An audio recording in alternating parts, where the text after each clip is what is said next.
The test for divergence, also just called the divergence test, is a quick way to check that a lot of series are divergent. It's really useful because then you don't have to waste time trying to show something converges when in fact it doesn't. We'll take a quick look at what this test says and then we'll prove it. The test for divergence says that if the limit of a sequence of terms an doesn't exist, or even if it does exist but is not equal to 0, then the series which adds those terms of the sequence together is a divergent series. So the only way for a series to converge would be if its terms converge to 0. To prove the divergence test, we're going to prove this equivalent statement, that if a series is convergent, then the limit of its terms must be 0. Make sure you see why these two statements are equivalent. The divergence test says that if the limit of the terms of a series is not 0, whether it just doesn't exist or if it's equal to some number other than 0, then the series diverges. So if the series doesn't diverge, that is, it converges, then the limit of its terms must equal 0, because otherwise the series could not converge. So these two statements are equivalent, and this is what we are going to prove. So we assume we have this convergent series adding up those terms an. Then we'll let Sn represent the nth partial sum of the series. That is, Sn equals a1 plus a2 all the way up to an. Then one way to express an is as Sn minus Sn minus 1. The difference between these two partial sums would just be the nth term of the partial sum, which is an. That's why this equation is true. Now, part of our assumption is that this series adding up those ans is convergent. So, of course, the sequence of those partial sums Sn is also convergent by definition. For the series to converge means that its sequence of partial sums converges also. Then let's give a name to that limit of those partial sums. We'll say the limit of Sn as n goes to infinity is equal to s.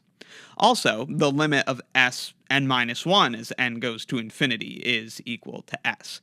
Note that the sequence Sn minus 1 is the same as the sequence Sn. Sn minus 1 is just a term behind. But as n goes to infinity, of course, these sequences would approach the same thing. And then from all of this, our result follows pretty easily. The limit of an as n goes to infinity is equal to the limit of Sn minus 1 as n goes to infinity. Because remember, an is equal to Sn minus 1. Then we can just apply the limit to each of these terms separately. So this is equal to the limit of Sn minus the limit of Sn minus 1.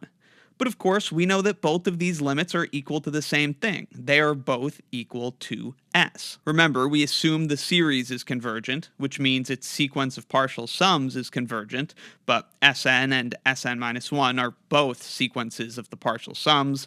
Sn minus 1 is just a term behind. So both of these are equal to that limit s. Hence, this is s minus s, which is 0.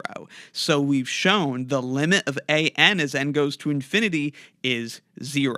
If a series converges, then the limit of its terms must equal 0. Hence, of course, we get the divergence test. If the limit of the terms is not equal to 0, the series can't be convergent, so it must be divergent. So that's the proof of the divergence test. It's important to note that what's called the converse of this statement is not true. So if all we know is that the limit of the terms approaches 0, that doesn't mean that the series converges.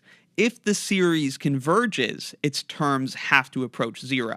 But if all we know is that its terms approach 0, that doesn't mean the series has to converge. For example, the limit of 1 over n as n goes to infinity, of course, that is 0, but adding up all those 1 over n's, that's the harmonic series, which we know diverges. So if the terms of a series approach 0, we don't know anything. The series could converge, it could diverge. But if the terms of a series do not approach 0, we know for sure the series is divergent. That's how to prove the divergence test. Link in the description to a lesson where we go over several examples of applying it. Let me know in the comments if you have any questions, and be sure to check out my Calculus 2 course and Calculus 2 exercises playlists linked in the description as well for more. Thanks for watching.